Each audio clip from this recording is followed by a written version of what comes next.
Más tarde o más temprano, la pregunta surge siempre en la carrera de un médico: ¿hasta qué punto puede un paciente soportar un shock traumático? Según las teorías, hay diferentes respuestas, pero, básicamente, la contestación esencial es otra pregunta: ¿hasta qué punto el paciente quiere sobrevivir?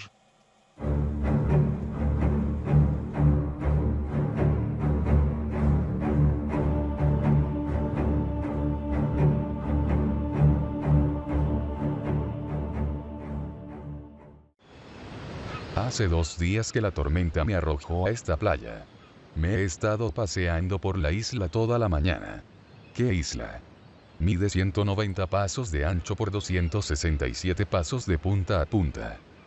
Además, por lo que veo, no hay nada que comer. Me llamo Richard Pine y este es mi diario.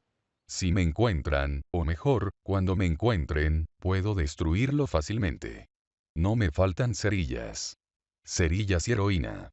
De las dos cosas tengo enormes cantidades, aunque ninguna de las dos valga nada aquí. De modo que escribiré.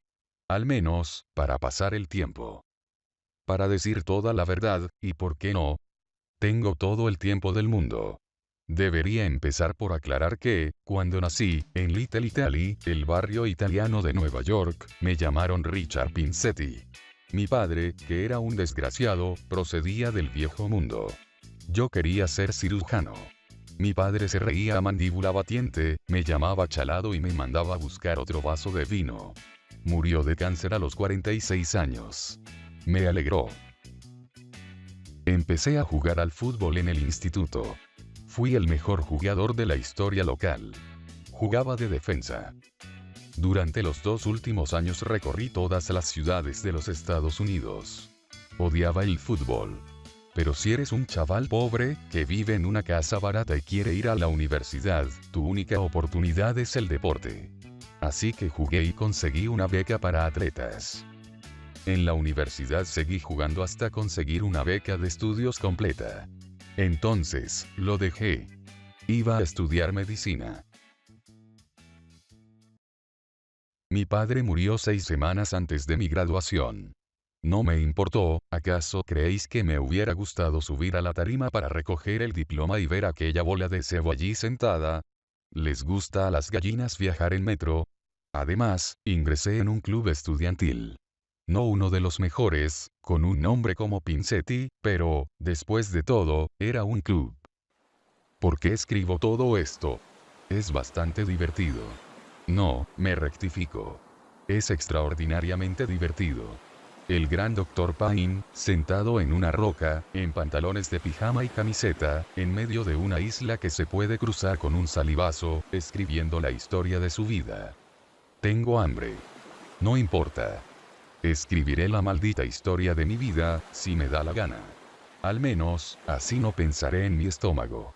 Espero. Cambié mi apellido por el de Pine antes de empezar los estudios de medicina. Mi madre me dijo que le había partido el corazón. ¿De qué corazón estaría hablando? Al día siguiente al del entierro del viejo, le estaba guiñando el ojo al judío de la tienda de la esquina. Para tratarse de alguien que adoraba su nombre de aquella manera, corría como un diablo para cambiarlo por el de Steinbrunner. Todo lo que yo anhelaba en la vida era ser cirujano. Desde los días del colegio. Ya entonces me vendaba las manos antes de empezar un partido y me las lavaba después con agua y jabón. Si quieres ser cirujano, tienes que tener cuidado con las manos. Algunos de mis compañeros me tomaban el pelo y me llamaban mariquita. Nunca llegué a enfrentarme con ninguno de ellos. Ya es bastante peligroso jugar al fútbol. El que realmente llegó a ponerme los nervios de punta fue Howie Plotsky, un estúpido gigantón con la cara llena de cicatrices. Por aquel entonces, yo repartía periódicos y aprovechaba para vender un poco de lotería, lo cual me permitía conocer gente y establecer contactos. No te queda más remedio, si quieres sobrevivir. Cualquier imbécil sabe cómo caerse muerto, pero lo realmente difícil es sobrevivir, ¿comprendéis? Pues eso fue lo que me decidió a pagar a Ricky Braxi, que era el tío más grande del instituto, para que le partiera la boca a Howie Plotsky. Sí, eso es lo que he dicho. Partirle la boca. Le prometí $1 por cada diente que me trajera. Ricky vino con 3 dientes envueltos en papel de periódico. Se dislocó un par de nudillos en el trabajito. Podéis imaginar en qué lío me hubiese metido. En la facultad de medicina, mientras los otros memos se mataban tratando de ganar un centavo para llenar el puchero con un poco de carne trabajando como camareros, vendiendo corbatas o limpiando suelos, yo me saqué de la manga un sistema de apuestas y, con unos cuantos trucos que conocía, me ganaba algún dinerillo en las apuestas de caballos, de billar o de lo que fuera. Además, tenía excelentes relaciones con el vecindario y cursé mis estudios sin ningún problema. No me metí en la cuestión de las drogas, hasta que empecé mi residencia en un hospital, uno de los más grandes de Nueva York. Al principio, solo fueron recetas en blanco. Vendí un cuadernillo de 100 a un chico del barrio, y él falsificó las firmas de 40 o 50 médicos, por cuyos nombres yo también le cobraba. El muchacho, a su vez, las ofrecía en la calle por $10 o $20 cada una, lo que hacía las delicias de los fanáticos de drogotas que iban cada vez más acelerados, y los partidarios de los sedantes, que se pasaban el día dando tumbos por las esquinas. Al poco tiempo de trabajar en el hospital me di cuenta del desbarajuste que había en la farmacia del mismo. Nadie tenía la menor idea de lo que entraba ni de lo que salía. Había gente que sacaba de allí píldoras a puñados, cosa que yo me guardé muy bien de hacer. Siempre he tomado todo tipo de precauciones y nunca he tenido problemas hasta que me descuidé, y la suerte me volvió la espalda. Pero sé que caeré de pie. Siempre ha sido así. Me duele la muñeca y el lápiz se ha quedado sin punta. No puedo seguir escribiendo. No sé por qué me preocupo tanto.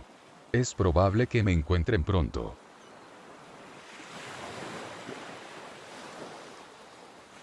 El bote salvavidas se hundió anoche en unos 3 metros de agua, al norte de la isla. ¿Qué importa? De todos modos, después de arrastrarse por todo el arrecife, el fondo parecía un colador. Además, ya había rescatado todo lo que valía la pena salvar, a saber, 4 galones de agua, una cajita de costura para viajes, un botiquín y este libro en el que estoy escribiendo, que es, en realidad, un cuaderno de inspección del bote. ¡Qué risa! Por cierto, ¿cómo es que a nadie se le ocurrió poner comida de reserva en el bote? El último informe que aparece en el cuaderno lleva fecha 8 de agosto de 1970. Además, he conseguido salvar 2 cuchillos, uno mellado y el otro afilado, y un juego de cuchara y tenedor que voy a usar esta noche para la cena. Asado de piedras. Me parto de risa. Bueno, al menos, le he sacado punta al lápiz.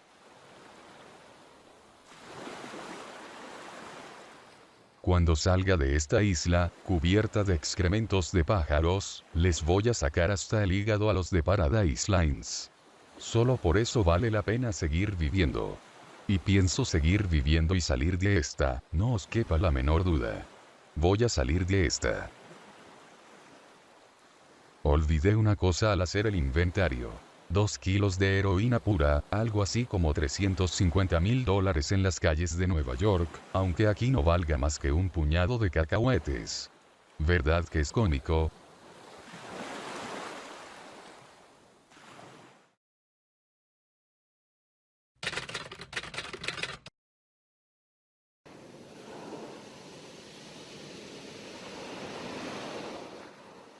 He comido algo. Si es que a eso se le puede llamar comer.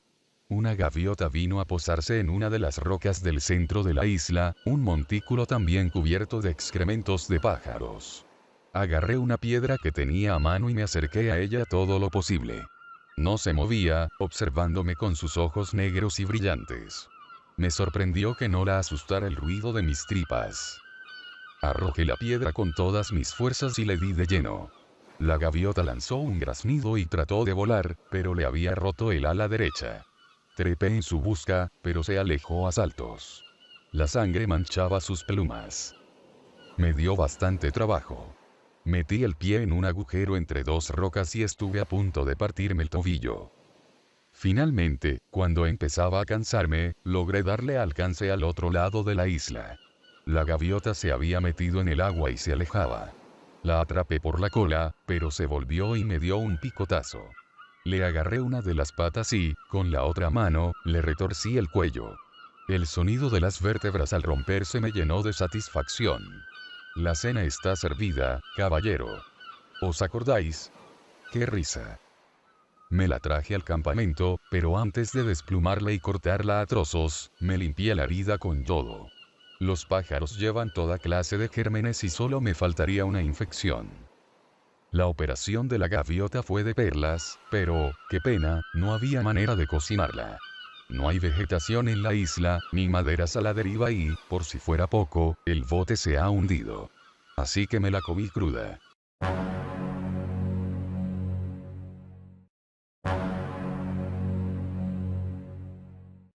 El estómago quiso devolverla inmediatamente. Aunque yo estaba de acuerdo con él, no se lo podía permitir. Así que empecé a contar hasta 100 al revés hasta que pasaron las náuseas. Es un sistema que funciona casi siempre. ¿Os dais cuenta del bicharraco, que casi me rompe el tobillo y después me da un picotazo en la mano? Si cazo otra gaviota mañana, la torturaré. A esta la he dejado escapar sin castigo. Mientras escribo, veo su cabeza cortada en la arena. Sus ojillos negros, aún velados por la muerte, parecen mirarme. Me pregunto si las gaviotas tienen cerebro. Y también, si son comestibles.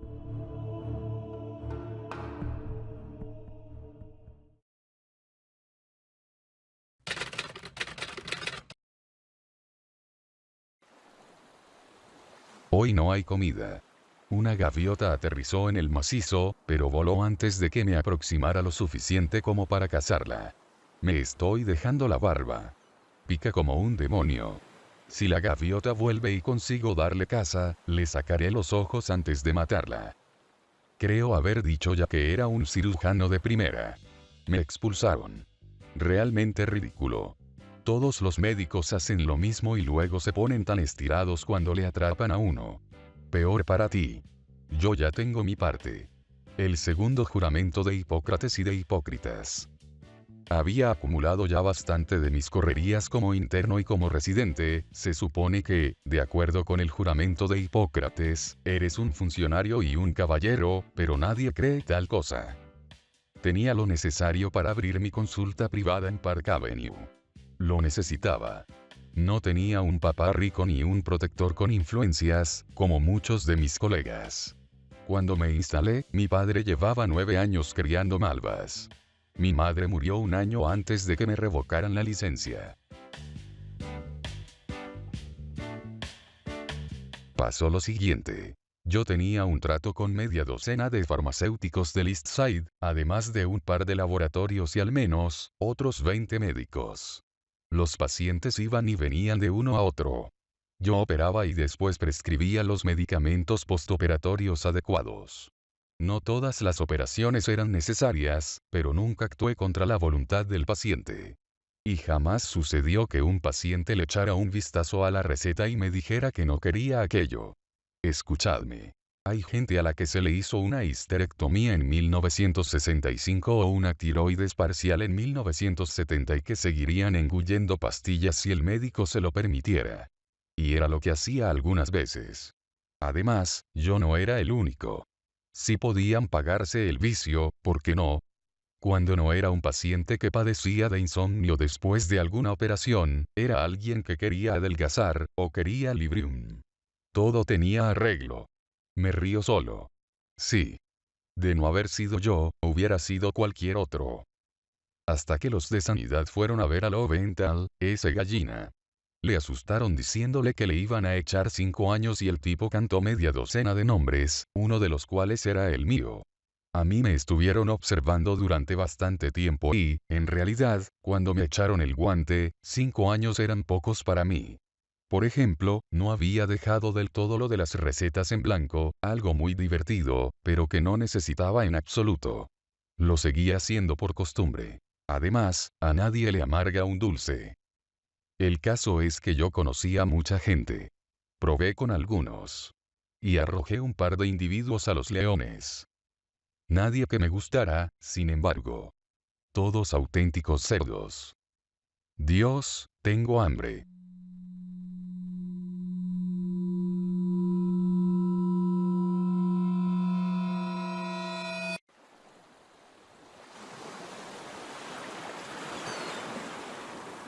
Hoy no hay gaviotas, lo que me recuerda a los letreros de las tiendas de comestibles del barrio. Hoy no hay tomates.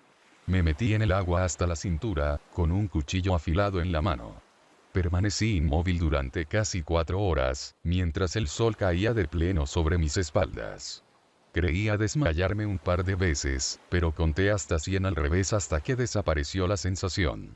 No vi un solo pez. Ni uno.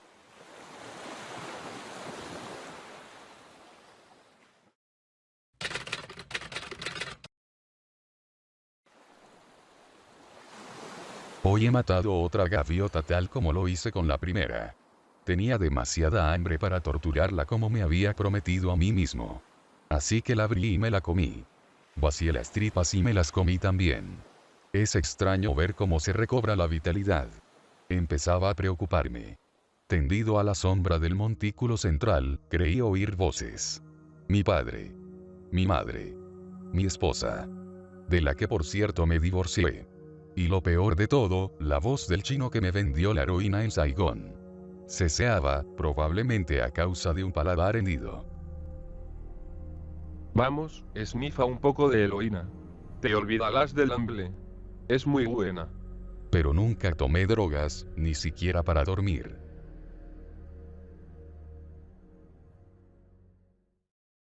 Loventhal se suicidó. El muy gallina. No os lo había dicho. Se colgó en el que había sido su consultorio. Desde mi punto de vista, hizo un favor al mundo. Yo quería recuperar mi título. Algunos de los tipos con los que hablé me dijeron que no era imposible. Pero costaba mucho dinero, más del que podía imaginar. Yo tenía $40,000 en una caja de seguridad y decidí arriesgarme para doblar o triplicar la cantidad. Me fui a ver a Ronnie Hanelli, compañero mío de equipo en los años de la universidad, a cuyo hermano menor había conseguido una residencia en un hospital cuando resolvió estudiar medicina. Ronnie estudiaba derecho. ¿Verdad que es gracioso?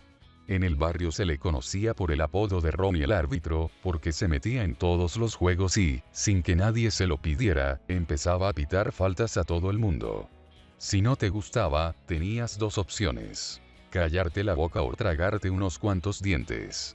Los puertorriqueños le llamaban Ronnie Cop, o algo así. A él le hacía gracia Ronnie. Ronnie estudió derecho, pasó los exámenes sin problemas y abrió un bufete en su propio barrio, justo encima del bar La Pecera. Aún le veo pasar por allí, cuando cierro los ojos, con su gran Continental blanco. Era el usurero más grande de toda Nueva York. Un tiburón. Sabía que Ronnie tendría algo para mí. Es peligroso.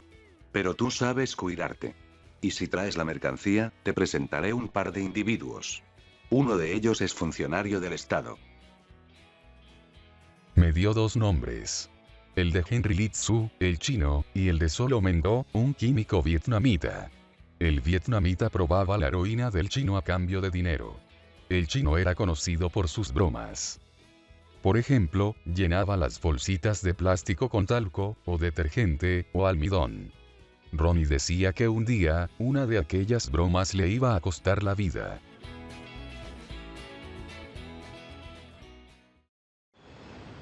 He visto un avión. Pasó de largo sobre la isla. Intenté subir al montículo central para llamar su atención y metí el pie en el mismo agujero del día en que cacé la primera gaviota. Me rompí el tobillo. Fractura compuesta. Fue como un disparo. El dolor era insoportable. Grité y perdí el equilibrio. En vano, agité los brazos como un molino de viento. Caí y me golpeé la cabeza. Todo se puso negro. Cuando volví en mí, se había puesto el sol. Había perdido un poco de sangre. El tobillo se me había hinchado como un neumático y tenía una buena insolación.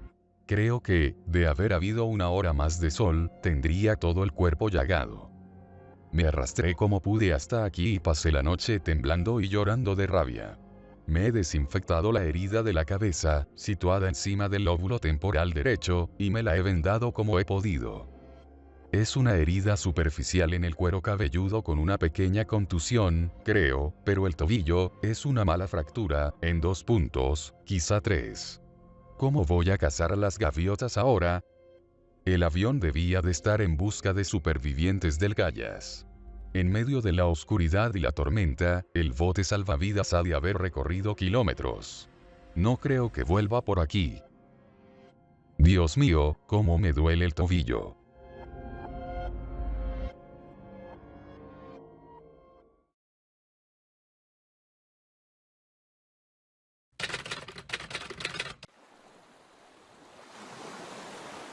He puesto una señal en la playa de Guijarros del lado sur de la isla, donde se hundió el bote. Me llevó todo el día, con algún descanso en la sombra. Aún así, me desmayé 2 veces. Calculo haber perdido unos 8 kilos, en su mayor parte, por deshidratación. Desde aquí veo las 5 letras que tardé el día entero en componer. Rocas oscuras sobre la arena blanca, dicen ayuda en letras de 1,5 metros. El próximo avión no va a pasar de largo. El pie palpita constantemente. Todavía está hinchado y se ha puesto sospechosamente blanco alrededor de la fractura. Cada vez más blanco. Si me lo vendo con la camisa, apretando mucho, el dolor cede, pero aún así duele tanto que, más que dormirme, me desmayo. Empiezo a pensar que tal vez haya que amputar.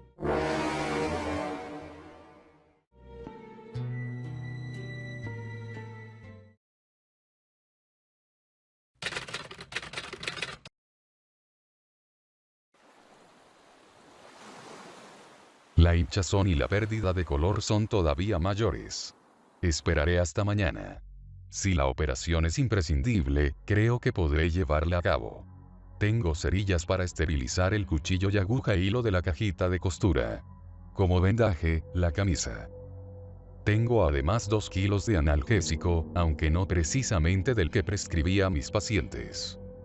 Pero lo hubieran empleado, de haber dispuesto de él.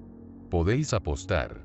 Esas señoras de pelo azul serían capaces de esnifar un ambientador de pino si les hiciera efecto. Creedme.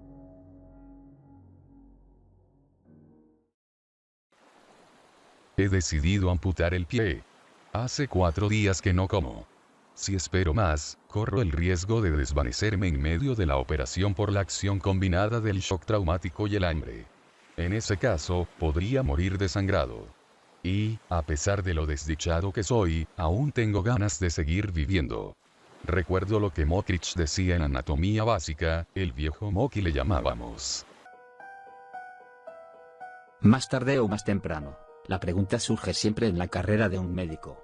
¿Hasta qué punto puede un paciente soportar un shock traumático?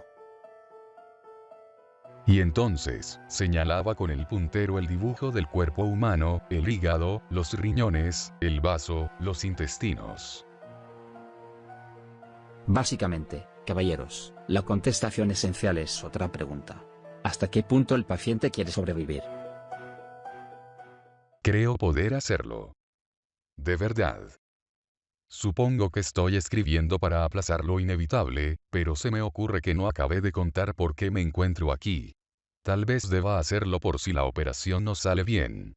Tardaré solo unos minutos y estoy seguro de que todavía habrá claridad para la operación, ya que, según mi reloj, son las 9 de la mañana. ¡Qué risa!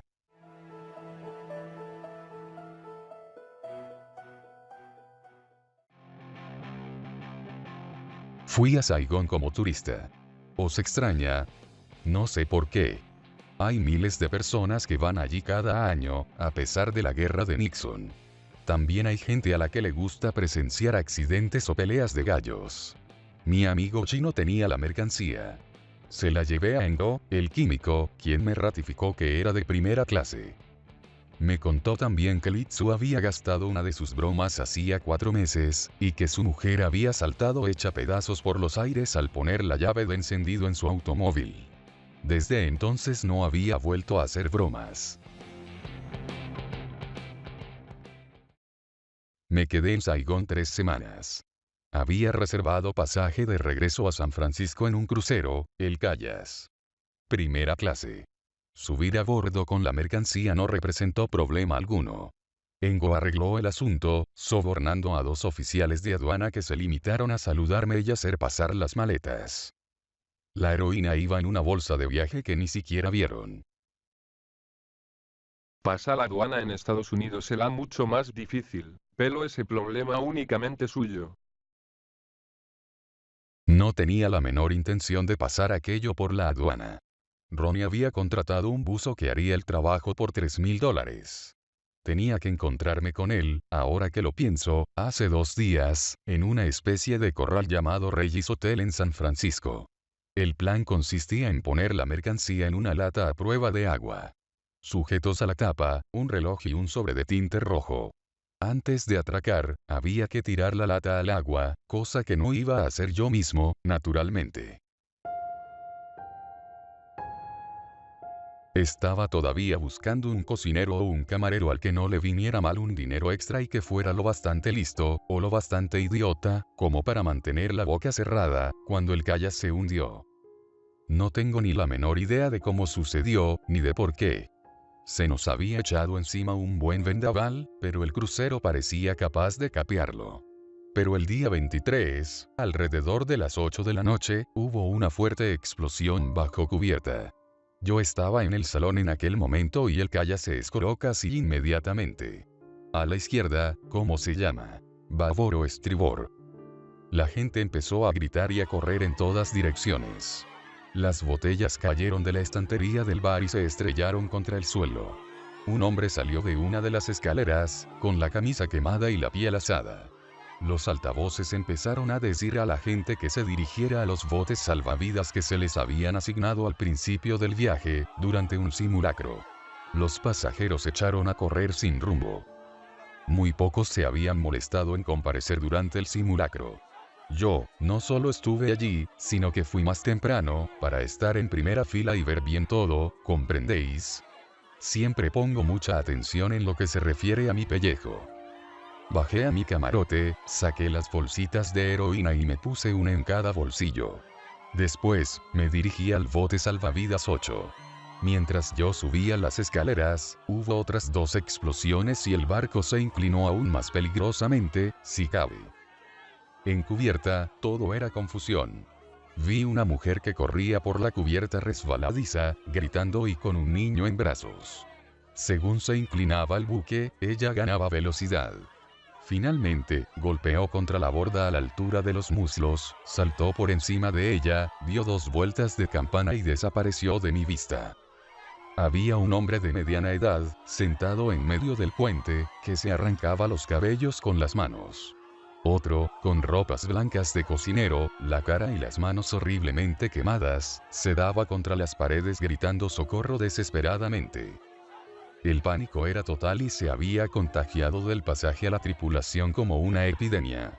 Tenéis que tener en cuenta que entre la primera explosión y el hundimiento del barco, pasaron solamente 20 minutos.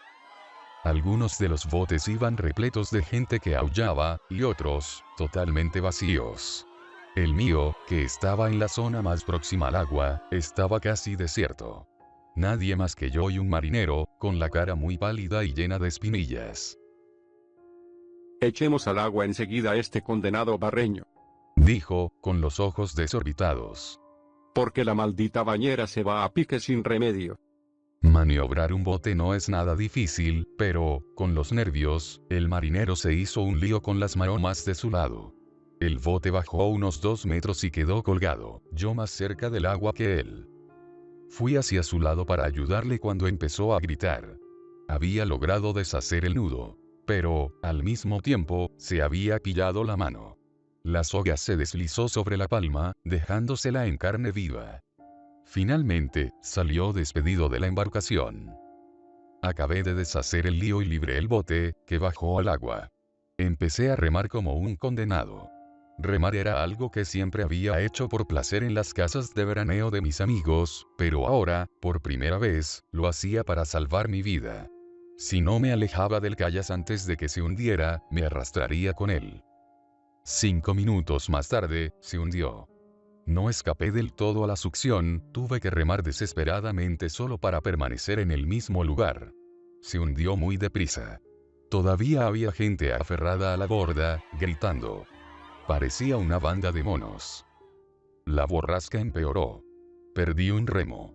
Pasé la noche en una especie de pesadilla, achicando agua del bote, primero, y maniobrando con el único remo que me quedaba, después, para mantener la proa contra el oleaje. Antes del amanecer del 24 las olas empezaron a empujarme por la popa. El bote adquirió una cierta velocidad, lo cual es aterrador, pero, al mismo tiempo, constituye un alivio. De pronto, los tablones fueron arrancados de debajo de mis pies, pero el bote no se hundió. Había encallado a este montón de piedras olvidado del mundo. Ni siquiera sé dónde estoy. No tengo la menor idea. La navegación no es mi punto fuerte. Me parto de risa. Pero sí sé qué tengo que hacer. Estas pueden ser mis últimas notas, pero algo me dice que saldrá bien. ¿Acaso no he conseguido siempre lo que me he propuesto?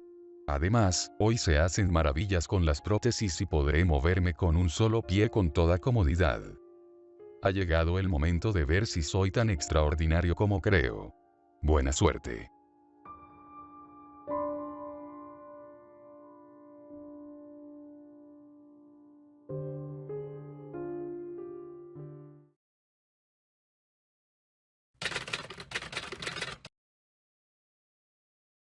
Lo hice. El dolor era lo que menos me preocupaba, porque puedo soportarlo, pero temía que la debilidad, el hambre y el dolor combinados me hicieran perder el conocimiento antes de acabar. Pero la heroína resolvió el problema maravillosamente. Abrí una de las bolsitas y aspiré 2 generosas dosis sobre una roca plana, primero la ventanilla derecha, luego, la izquierda. Era una especie de hielo deslumbradoramente anestésico que invadía mi cerebro íntegro. Aspiré la heroína al dejar de escribir, ayer, a las 9:45. Cuando volví a mirar la hora, las sombras se habían movido, dejándome parte del cuerpo al sol, y eran las 12:41. Me había adormilado. Nunca había imaginado que fuese tan fantástico y no comprendo por qué le tenía tanta manía. El dolor, el miedo, la infelicidad. Todo desaparece, dejando solo una calma eufórica. Operé en esas condiciones. Como era de esperar, sentí un dolor agudísimo, especialmente en la primera parte de la operación. Pero el dolor parecía desconectado de mí, como si fuera de otro. Me molestaba, pero me resultaba extraordinariamente interesante. ¿Podéis entender lo que digo? Si alguna vez habéis empleado un calmante con una fuerte base de morfina, sabréis de qué hablo. Hace algo más que mitigar el dolor. Induce un estado mental. Una cierta serenidad. Entiendo por qué la gente se queda colgada, aunque esa sea una palabra horrorosamente fuerte y que usa, en general, la gente que nunca lo ha probado. A media operación, el dolor empezó a ser algo más personal.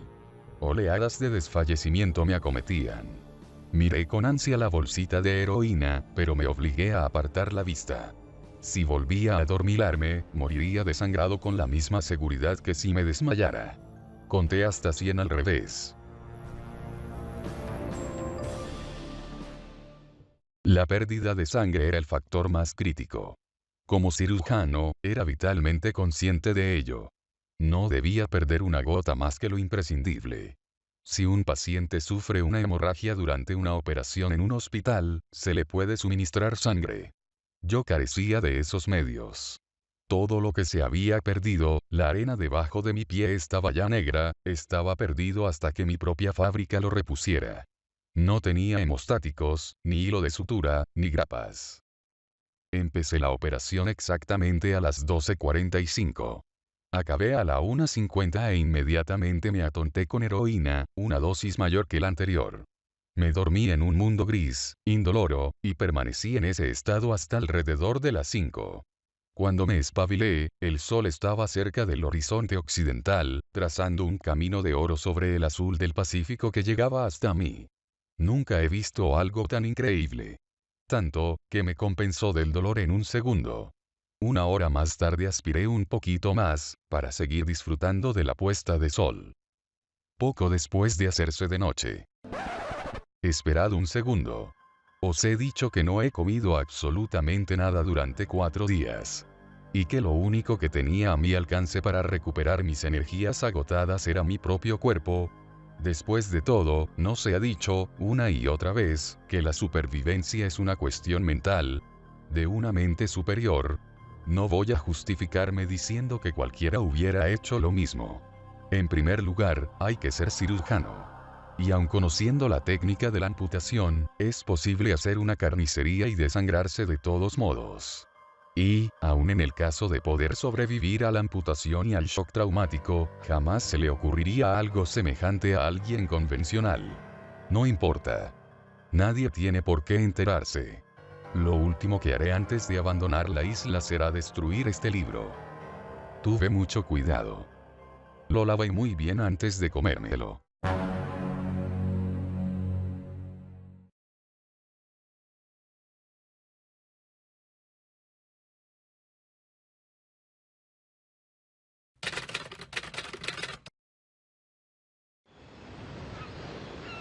El dolor del muñón es intensísimo, en ocasiones, realmente intolerable. Pero creo que el escozor profundo del proceso de cicatrización es todavía mucho peor. Esta tarde me he acordado de los pacientes que me tenían harto con lo mucho que les picaba la carne remendada, que era horrible y que no se podían rascar. Yo sonreía y les decía que se sentirían mejor al día siguiente, pensando que se quejaban sin razón, que eran débiles e ingratos. Ahora los comprendo perfectamente. Varias veces he estado a punto de arrancar la camisa que sirve de vendaje y rascarme la herida, hundir los dedos en la carne cruda y tierna, quitarme los puntos, dejar que la sangre corriera en la arena, cualquier cosa con tal de no sentir ese horrible y enloquecedor hormigueo. Entonces contaba hasta 100 al revés y aspiraba heroína. No tengo idea de cuánta he llegado a tomar, pero sí sé que he estado casi permanentemente dopado desde la operación. Como sabéis, quita el hambre. Ni siquiera sé si tengo hambre. Siento algo extraño, fantasmal, en la barriga, eso es todo. Por otra parte, puedo ignorarla con toda facilidad y, sin embargo, sé que no debo hacerlo, ya que la heroína no tiene un valor calórico fácilmente calculable. De manera que me he puesto a prueba para medir mi energía, arrastrándome de aquí para allá, y es agotador. Dios mío, espero que no, pero temo que sea necesaria una nueva operación. Pasó otro avión. Demasiado alto. Tanto, que todo lo que podía ver era el alerón de popa dibujándose contra el cielo azul. Hice señales, por si acaso, y grité como un energúmeno. Cuando desapareció, me eché a llorar.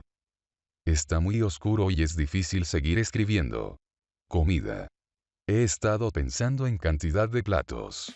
La lasaña de mi madre, pan de ajo, caracoles, langosta, chuletas, melocotones, asado, la gran porción de pastel de mantequilla y el helado de vainilla hecho en casa que te sirven en Mother Crunch en la Primera Avenida, pretzels calientes, salmón ahumado, cangrejos ahumados, jamón ahumado con rodajas de piña, aros de cebolla fritos, salsa de cebolla con patatas chip, té frío en largos sorbos, patatas fritas, y te relames los labios de gusto. 100, 99, 98, 97, 96, 95, 94. Dios, Dios, Dios.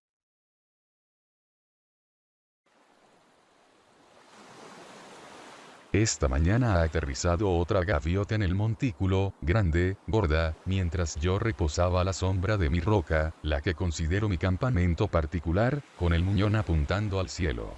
En cuanto el pájaro se posó, empecé a salivar igual que los perros de Pavlov. Se me caía la baba como a un bebé. Sí, como a un bebé. Busqué una piedra del tamaño de mi mano y empecé a arrastrarme hacia el pájaro.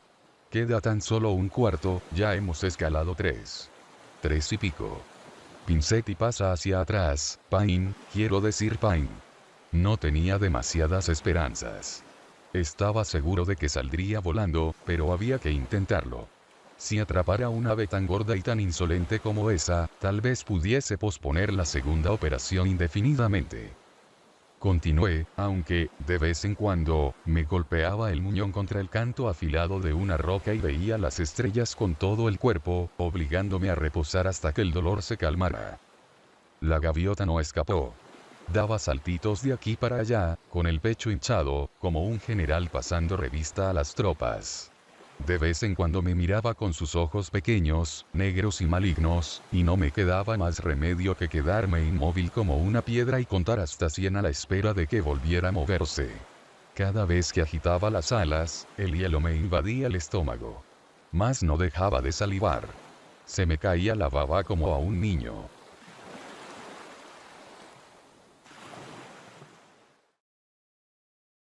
No sé cuánto tiempo estuve al acecho. 1 hora. 2. Cuanto más me acercaba, más fuerte me latía el corazón y más apetecible parecía la gaviota. Daba la impresión de estar burlándose de mí y empecé a temer que, antes de que la tuviese a mi alcance, echara a volar.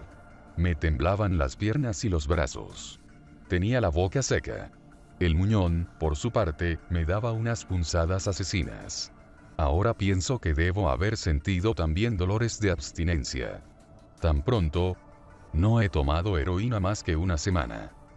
No importa. La necesito. Y hay muchísima. En cuanto llegue a los Estados Unidos, me someteré a una cura de desintoxicación en la mejor clínica de California. Pero ahora no se trata de eso, ¿verdad? Cuando la tuve al alcance, no quise arrojar la piedra. Estaba irracionalmente seguro de que erraría, probablemente por unos pocos centímetros. Tenía que acercarme. Así que seguí arrastrándome, con la cabeza alta, el sudor cayendo a chorros por mi cuerpo maltrecho de espantapájaros. Por cierto, creo que se me están pudriendo los dientes, lo he dicho ya. Si fuera supersticioso, diría que es porque comí, ja. Pero no debe de ser esa la razón, ¿verdad? Me detuve otra vez. Estaba mucho más cerca de esta gaviota que de cualquiera de las anteriores. No conseguía obligarme a tirar la piedra. La agarré con toda mi alma, hasta que me dolieron los dedos, pero ni siquiera así pude hacerlo. Porque sabía perfectamente lo que no dar en el blanco significaba. No me importa emplear toda la mercancía. Les voy a poner un pleito que se van a acordar toda la vida. Viviré como un rey durante el resto de mi vida. Mi larga vida. Estoy convencido de que hubiera escalado hasta poder tomarla con la mano si finalmente no hubiera levantado el vuelo. La hubiera estrangulado. Pero extendió las alas y echó a volar. La insulté, me hinqué de rodillas y le lancé la piedra con las pocas fuerzas que me quedaban. Y le di. El pájaro soltó un graznido y cayó al otro lado del montículo. Entre risas y temblores, sin preocuparme por los golpes en el muñón ni por si se me abría la herida, llegué a la cima y empecé a descender por la otra vertiente.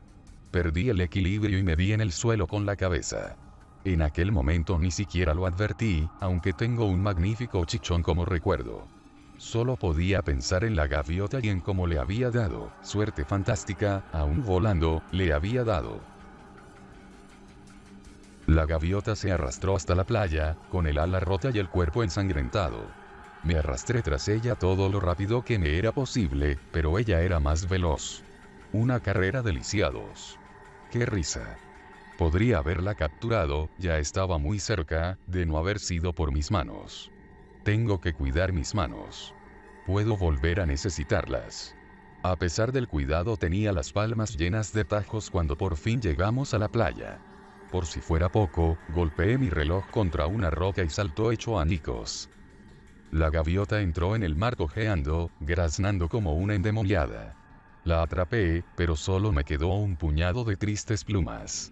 Entonces me caí y tragué agua, tosiendo y atragantándome. Pero seguí arrastrándome y hasta traté de nadar tras ella. La venda del muñón acabó por caérseme en el agua, empecé a hundirme y no tuve más remedio que regresar a la arena. No sé cómo, pero salí del agua, temblando, exhausto, encogido de dolor, llorando, gritando y maldiciendo a la gaviota. Todavía estaba a la vista, allá lejos, cada vez más lejos. Creo recordar que en un momento le rogué que volviera. Eso sí, cuando salió al arrecife, juraría que estaba muerta. No es justo. Me llevó casi una hora arrastrarme hasta el campamento. He tomado mucha heroína, pero aún así, continúo enfadado con la gaviota. Si no iba a dejarse cazar, ¿para qué burlarse así de mí? ¿Por qué diablos esperó tanto?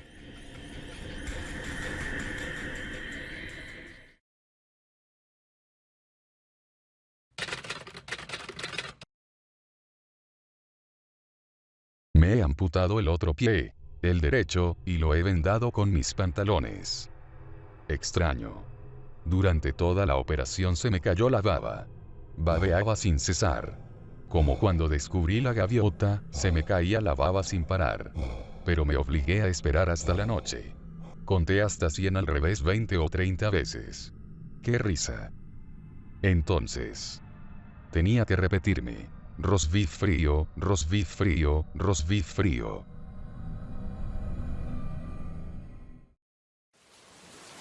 Ha llovido durante 2 días, con mucho viento. Cambié algunas rocas de lugar, hice una especie de escondrijo con ellas y me guarecí allí dentro todo el tiempo. Sorprendí una pequeña araña, la tomé con los dedos antes de que escapara y me la metí en la boca. Muy buena, muy gustosa. Empecé a temer que las rocas que tenía encima de la cabeza se vinieran abajo y me sepultaran. No importaba. Me pasé toda la tormenta muy dopado. Tal vez haya llovido 3 días, y no 2. O solo 1. Aunque creo recordar que oscureció en 2 ocasiones. Me encanta dormir, no siento ni el dolor ni el picor. Sé que voy a sobrevivir, no puede ser que tenga uno que pasar por todo esto para nada.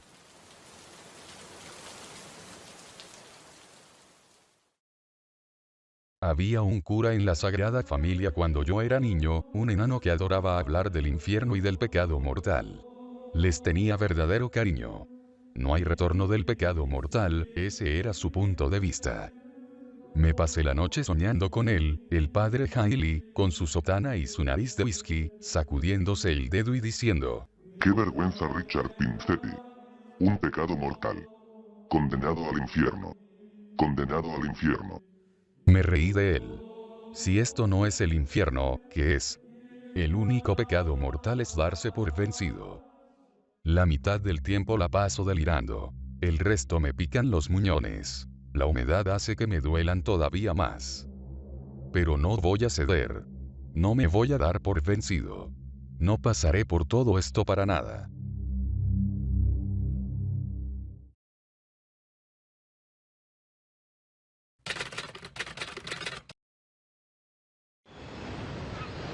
Hace un día magnífico y el sol brilla otra vez en todo su esplendor. Espero que se estén helando en Nueva York. Es un buen día, en la medida de lo posible. La fiebre parece haber bajado. Estaba débil y temblaba cuando salí de mi madriguera, pero después de 2 o 3 horas al sol, vuelvo a sentirme casi humano otra vez. Me arrastré hasta el sur de la isla y encontré varios trozos de madera arrojados por la tormenta, además de varios tablones de mi propio bote. Había kelpo y algas en uno de los tablones y me lo comí todo. Me dieron ganas de vomitar. Es como comerse la cortina de plástico del baño, pero me siento mucho más fuerte esta tarde. Llevé la madera a la arena para que se secara. Todavía me queda una caja completa de cerillas a prueba de humedad y podré hacer una fantástica señal de humo si pasa alguien pronto. Si no, me servirá para cocinar. Voy a aspirar heroína.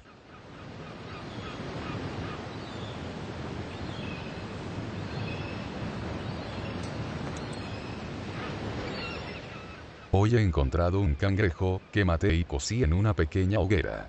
Esta noche casi vuelvo a creer en Dios.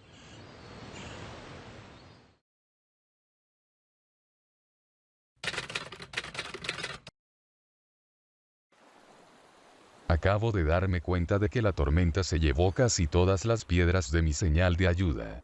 Pero la tormenta terminó, hace más de 3 días. He estado drogado todo ese tiempo. Tengo que tener más cuidado y bajar la dosis, porque ¿qué ocurriría si pasara un barco y yo estuviera durmiendo?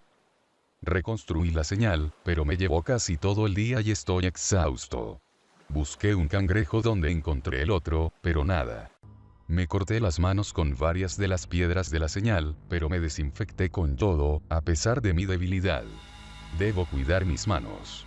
Por encima de todo.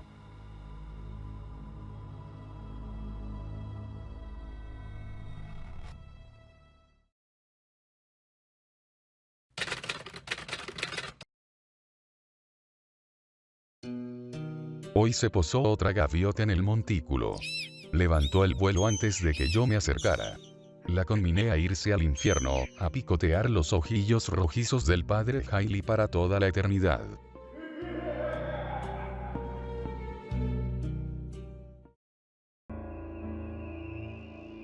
Me he cortado la pierna derecha a la altura de la rodilla, pero he perdido mucha sangre. El dolor era inenarrable, a pesar de la heroína. Solo el shock hubiera matado a un hombre menos hombre que yo. Déjame contestar con una pregunta. ¿Hasta qué punto el paciente quiere sobrevivir? ¿Hasta qué punto el paciente quiere sobrevivir? Me tiemblan las manos. Si me traicionan, estoy perdido. No tienen ningún derecho a traicionarme. Ningún derecho. Las he cuidado durante todas sus vidas. Las he mimado. Mejor que no me traicionen. O se van a arrepentir. Por lo menos, no siento hambre. Uno de los tablones del bote se partió por la mitad. Una de las partes tenía una punta bastante afilada, que fue la que usé. Se me caía la baba, pero me hice esperar pensando en aquellas maravillosas barbacoas. Aquella casa que Will Hammersmith tenía en Long Island, con una barbacoa donde se podía asar un cerdo entero. Acostumbrábamos a sentarnos al atardecer, con tragos largos en la mano, hablando de nuevas técnicas quirúrgicas o de golf o de cualquier otra cosa. Y la brisa nos traía el olor del cerdo asado. Madre mía, el olor del cerdo asado.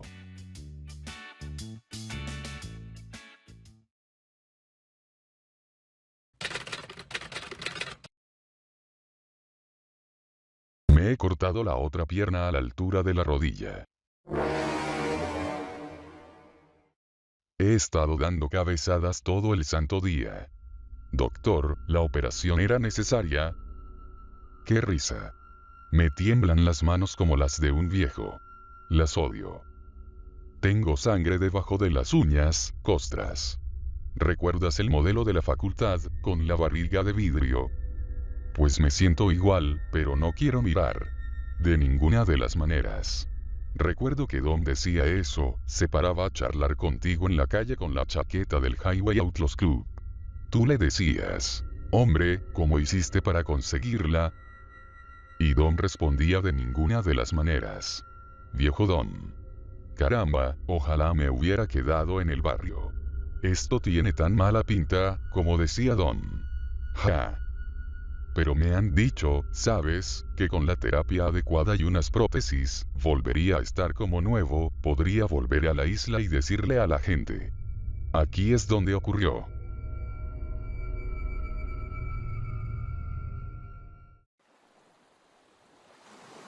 Encontré un pez muerto, podrido y apestoso.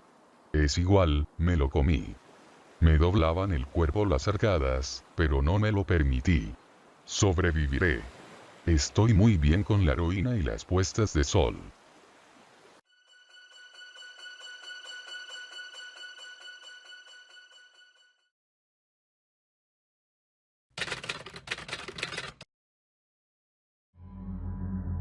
No me atrevo, pero tengo que hacerlo. Pero, ¿cómo haré para ligar la arteria femoral tan arriba? Es amplia como una maldita autopista a esa altura.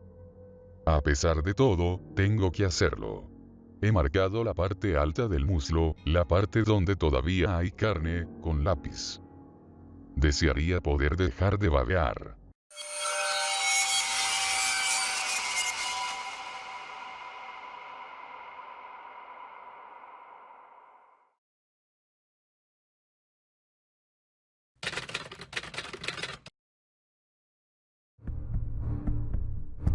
Te mereces un descanso hoy, también, así que, levántate y vete, a McDonald's, 2 hamburguesas, salsa especial, lechuga, pepinillos, cebollas, en un panecillo.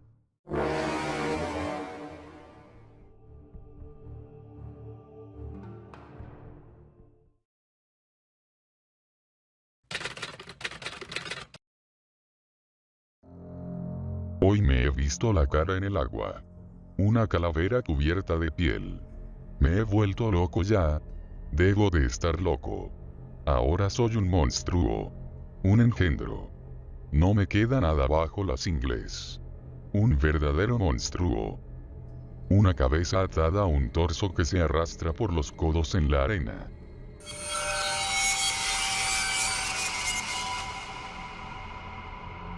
Un cangrejo. Un cangrejo dopado. Tú, soy un pobre cangrejo dopado, dame una moneda. Me parto de la risa. Dicen que de lo que se come se cría, así que todavía soy el mismo. Querido Dios, shock traumático, shock traumático, shock traumático, no existe nada que se parezca a un shock traumático.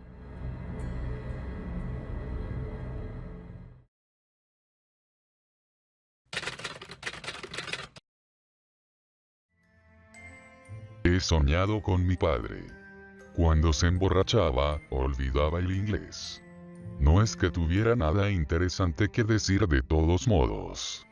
Condenado cerdo, me alegré tanto de irme de tu casa, papito, condenado cerdo, chapucero, nada, no vales para nada, nada, cero. Sabía que lo lograría. Me alejé de ti, ¿verdad? Me fui andando sobre las manos. Pero ya no puedo cortar nada más con ellas. Ayer me corté las orejas.